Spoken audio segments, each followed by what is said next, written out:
had a good day today. A little bit later start, so we were got a good work day. Thought the guys had a pretty good approach. Very physical practice, a lot of competitive drills. Back and forth. I think both sides showed some good things. Continuing to work on just overall mindset and response, especially when when adversity shows up. Tried to create some adversity today, challenging guys.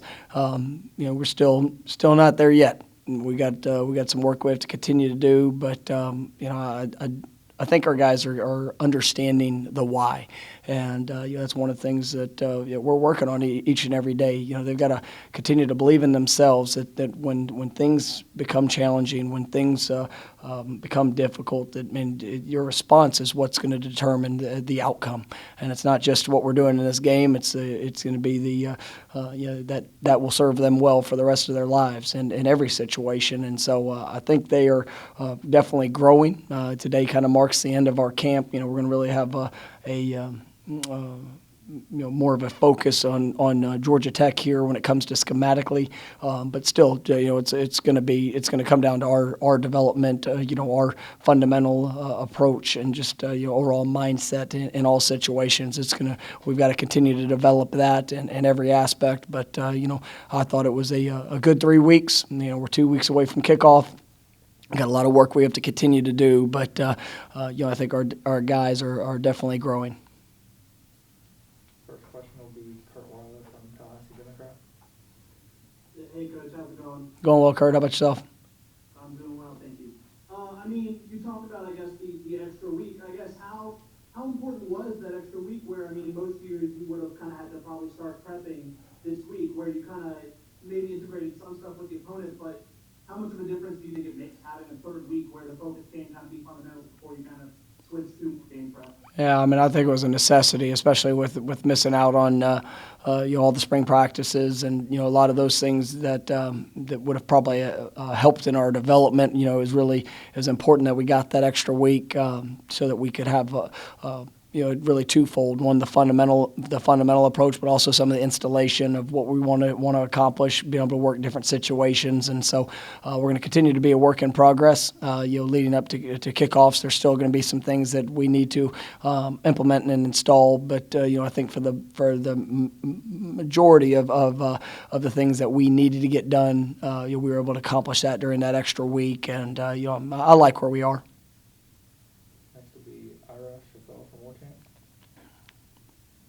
I imagine, this time of year, every coach is focused on all the things they haven't gotten in or accomplished that they hope to accomplish. And particularly being a first year, I imagine that the list is probably a little bit longer. Do you have a way to reconcile, how close are you to where you wanted to be? Or do you even set any kind of goal in that way? I feel good about what we've had the opportunity to rep and talk about.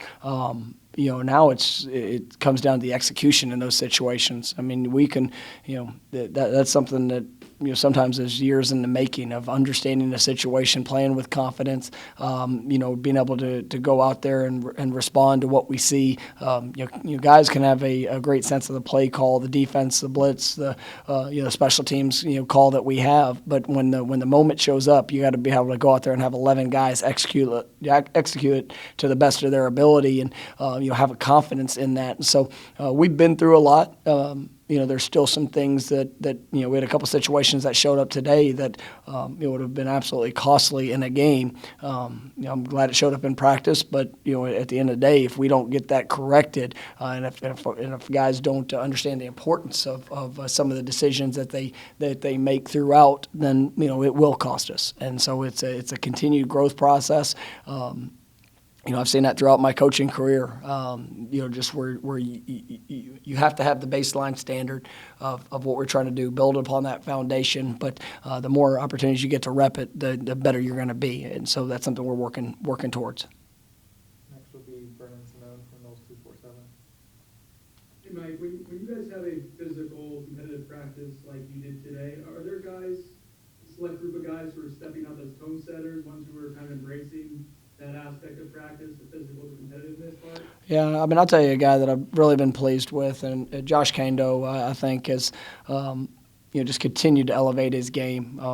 As just like each year, when we finish fall camp, we have a symbolic rock that every player signs, every coach signs, and we get a chance to choose a guy that has really kind of demonstrated throughout camp the proper mindset, the proper approach, meetings, everything, and all aspects. And this year we had Josh Kando was the guy that broke the rock, because I'm really pleased with what I'm seeing from him.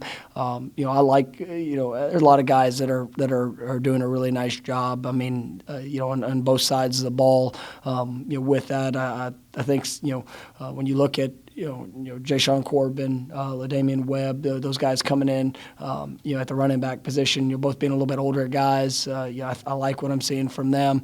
The competition that we have at the linebacker spot. Obviously, our defensive front, it's been good. Seeing some growth from Corey Durden, Robert Cooper, Fabian Lovett, that quartet, that we have with Marvin there on the inside. I mean, that's got to be a strong point for this defense. And so seeing their development and really the development of all those guys up front, a lot of competition in the back end. And so there's been moments throughout where all positions and groups have shined. I'm pleased with where we are, and it's just got to be more consistent in all aspects. And so that's part of the job and part of the work we have in front of us. Next will be Gene Williams from Warcamp. Hey, Coach. Hey, with you guys getting ready to start making the transition over to more game prep, have you decided on a starting quarterback yet? And if not, I mean, how close are you to making that determination? It's something we look at each and every day. Continuing to go through all the results of what we're doing. Obviously, we're going to have a lot of personnel talks here this weekend, and probably be able to solidify some spots, not just quarterback, if that's something that we're ready to do, but maybe some other spots that have guys have really emerged within the depth, and guys that are putting themselves in a position to really play at a high level. A guy that I'm really proud of for what he's done these last this last week is Pokey Wilson. I mean, he has really come out and made a couple really big plays today. Showing up at a consistent level each and every practice. I think he's got a chance to have a really good year. But we'll make some of those personnel decisions here as we're getting closer and moving forward. Next will be Ethan Sands from Tallahassee Democrat.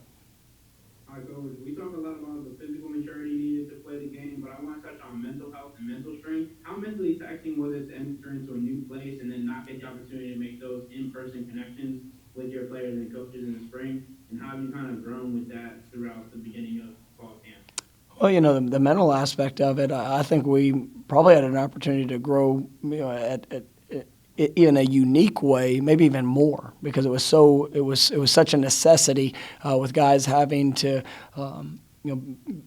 have so much change for them. I mean, not being here, having to quarantine, the amount of time that we tried to spend building those relationships. I mean, the in-person time together was obviously not as much, but making sure that we were communicating in a variety of different ways to build up, and get a better understanding of each other.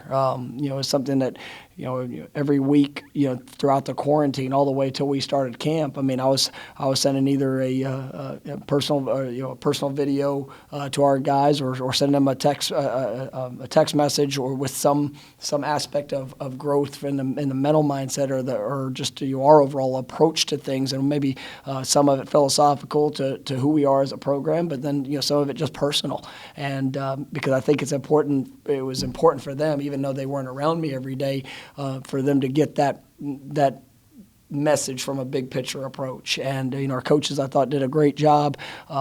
It's allowed us that once we've come back to camp and now we're around each other every day, these guys see the consistent messaging, the consistent actions from our coaches, and really what our program's going to stand for. And and they're responding really well. And I think that's what's going to help really solidify the culture that we want, and you'll build upon that foundation. Next will be Ira from Warcamp. Hey, Coach, going back to Josh, sometimes when players, come in with as much acclaim as he did, and they don't have success for whatever reason early, sometimes it's tough to kind of dig out of that or kind of persevere through that. What were the first conversations you had with Josh when you guys got here, and I guess, how have you seen him emerge over these last 8 or 9 months? Yeah, I mean, Josh is an extremely intelligent young man. We had a good meeting, there in December, with our first time kind of being around each other. I knew that, he's had some hiccups, and there's been things that, some things that, a lot of things that are really outside of his control. And I think, when you watch some of the growth that he had even last year, you saw some flashes of that potential, and it, maybe didn't show up as much in the stat line, but you really saw a confidence in how he is playing, and really just his the mental makeup that and kind of his response to adversity in his rehabilitation. There in the spring, I watched him even when we were out, going through his few spring practices. Whenever we were in our tour of duty, his engagement with his teammates and always being in the moment, and that's something that I've really tried to challenge a lot of our guys. That there were times that you might not be able to play or you might not be available. It doesn't mean that you can't make an impact. And everybody has an opportunity. Everybody has a job, and so I think he's really embraced that. And I tell you, I think that the potential he has for his future is limitless. I really do believe he is. He's becoming a well-rounded, I think potentially dominant football player, giving great effort, consistently showing up each and every day, wanting to be challenged, and that's what you hope for. Now he's not a man of many words. I can tell you, he goes about his business. Even today when he broke the rock, I told him he was free to say something if he wanted to, and he lets his work show up for speaking for his actions. But the response from his teammates when I was able to call out his name was pretty impressive. You could see the respect they have for him. I'll go back to Kurt with the Democrat.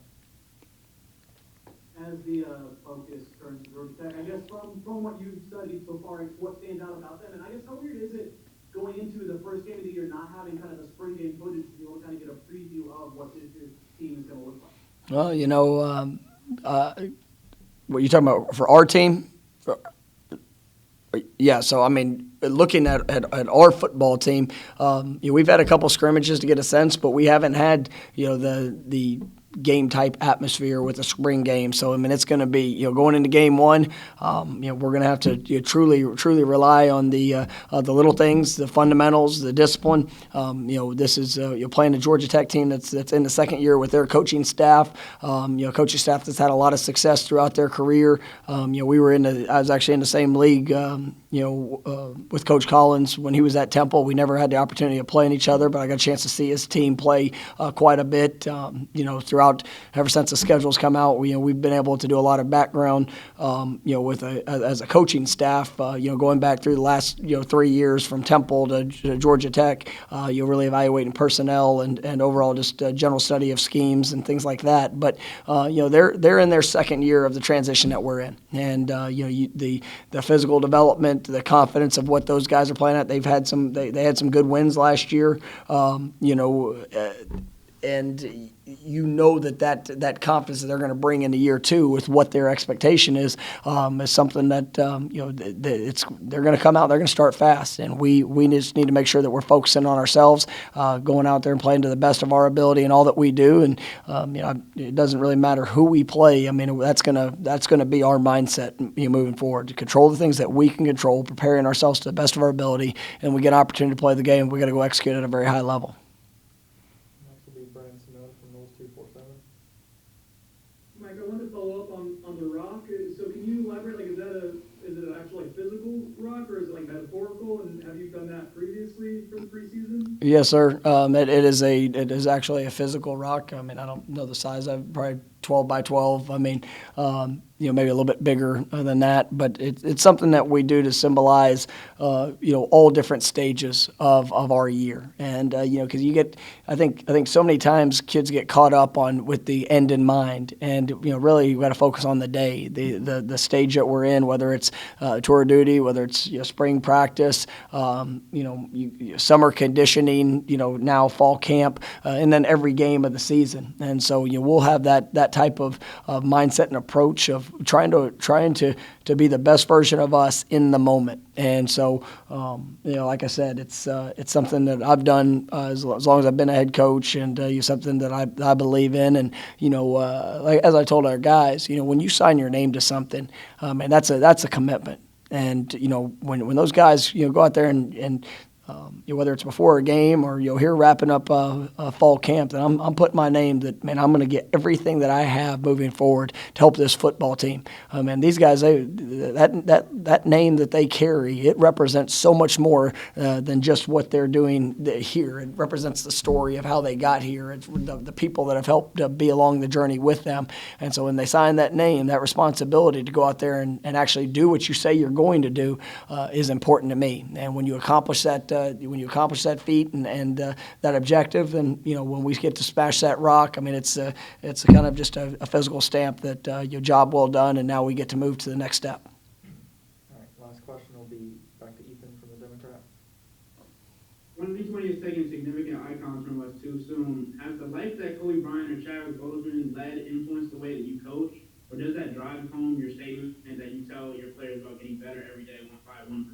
Yeah, I mean, absolutely. And, that's, I think, when you see the loss of any figure, and, I mean, what you obviously mentioned, a couple of stars, one in acting, another one of the greatest basketball players ever, that lose their lives at an early age, an early stage. It does provide an example to say, for our guys, that you got to maximize every day. That is our message. That's what we talk about all the time. Is that you're never guaranteed anything more than this moment and that this time. So, I think both the guys you just talked about, I mean, how they're going to be remembered forever are one, respectable. The life they lived was absolutely respectable. They were men of service. They were men of sacrifice, and they made an incredible impact. It's heartbreaking that they lost their lives early throughout the course of what we all expected. But at the end of the day, they made an impact that's going to last forever. And if each and every one of our players and coaches can approach the day that we have, trying to be the best version of us, and then whenever our time does come, that hopefully we'll have a similar story that carries on with an incredible impact.